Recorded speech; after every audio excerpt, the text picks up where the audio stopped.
राज्यामध्ये लव जिहाद या मुद्द्यावरून राजकारण सध्या चांगलंच तापलंय। परतवाड्यातील लैंगिक अत्याचार प्रकरणावरून विजय वडेट्टीवार आणि नवनीत राणा यांच्यामध्ये देखील झुंपली आहे। या दोघांमधील टीका थेट वैयक्तिक हल्ल्यांपर्यंत येऊन पोहोचली आहे। एकमेकांचा उल्लेख विषवल्ली, चिल्लर ते विषारी साप असा करण्यात आलाय।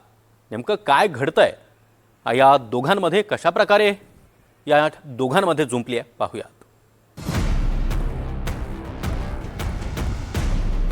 नवनीत राणा ही एक पोचलेली जातीय विष पेरण्यासाठी हे एक विषबुल्ली आहे असं मी मानतो। हे सगळे चिल्लर लोक आहे। या चिल्लर माणसांवर बोलायची मला काही गरज नाहीये।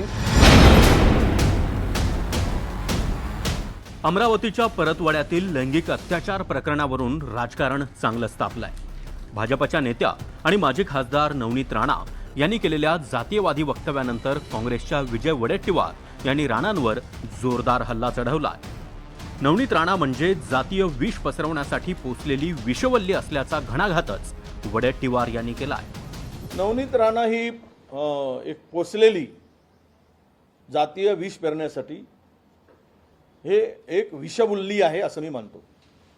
विषवल्ली नवनीत राणा म्हणजे जात आणि धर्मामध्ये भांडणं लावून सत्तेची पोळी कशी शकता येईल अशा प्रकारची पोचलेली, पाणी घालून म्हणजे जिवंत ठेवणारी ही विषवल्ली आहे। लोकांनी पाळलं, लोकांनी जिरवली निवडणुकीमध्ये, तरी पण अजून शुद्धीवर यायला तयार नाहीत आणि धर्म सांगून हिंदू सांगतात।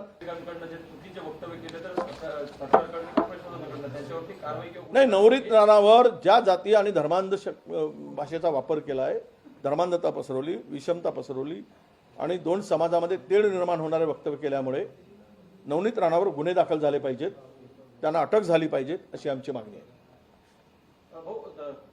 त्यांच्यावरही झालं पाहिजे आणि त्या डॉक्टर बोंडेवरही झालं पाहिजे। ते कुठेतरी चुकीची माहिती दिली।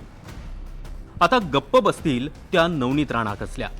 हे चिल्लर लोक आहेत, काँग्रेसनं हिरवे साप जोपासलेत अशा शब्दात राणांनी वडेट्टीवार यांच्यावर जोरदार पलटवार केलाय।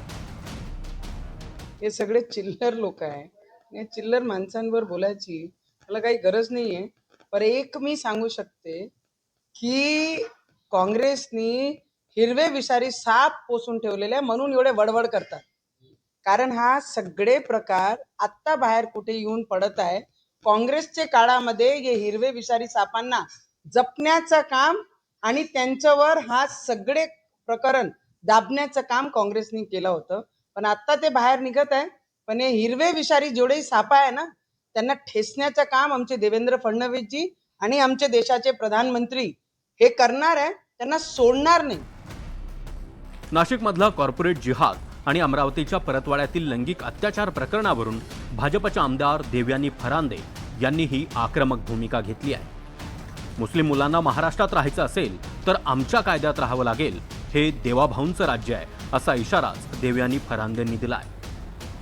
या नालायक अशा पद्धतीचं काम करणाऱ्या मुसलमानांच्या पोरांना माझी ताकीद आहे की या महाराष्ट्रामध्ये जर तुम्हाला राहायचं असेल तर तुम्हाला महाराष्ट्राच्या नियमाप्रमाणे, कायद्याप्रमाणे तुम्हाला इथं राहायला लागेल।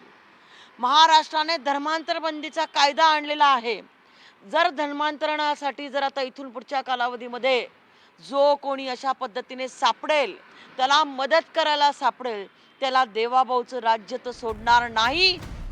सध्या राज्यात नाशिकमधलं TCS कंपनीतलं प्रकरण, अमरावतीच्या परतवाड्यातलं अयान अहमदने मुलींवर केलेल्या लैंगिक अत्याचाराचं प्रकरण आणि नाशिकच्याच पंचवटीत तरुणीच्या गळ्यातील तुळशीची माळ काढून तिला दारू पाजून तिच्यावर लैंगिक अत्याचाराचं प्रकरण, या तीनही प्रकरणात लव जिहादचा आरोप होतोय आणि त्यावरूनच काँग्रेस आणि भाजप नेत्यांमध्ये चांगलीच झुंपली आहे। बाकी वडेट्टीवार काय किंवा नवनीत राणा काय, कुणीच कुणाला कमी नाही।